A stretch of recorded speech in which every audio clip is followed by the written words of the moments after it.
third-party risk is always going to be a problem. And it doesn't matter how much contract language, it doesn't matter, we could do all these things and there's still going to be risk. So I think that's a piece that we just have to level set on initially. I'm not saying we ignore it, right? That's not what I'm saying at all. So I just want to be clear on that. We have to do our due diligence. We have to put the contract language in place. We have to do the reviews. And so, we're like most places. So we do have standard security language that needs to go in contracts. We do have agency staff. So I have security officers in the cabinet agencies, and they work with the business units to review documents and understand them and then help to bolster them from a risk perspective. And then with Senate Bill 291 that I talked about earlier, it now requires that each branch CISO also does a security review on the agreements.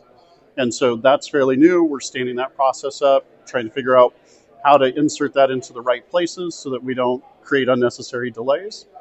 And I think that's going to give us that one last peek, right? To say, all these other folks have looked at it. They've got all these great pieces in it. It looks like it's pretty good.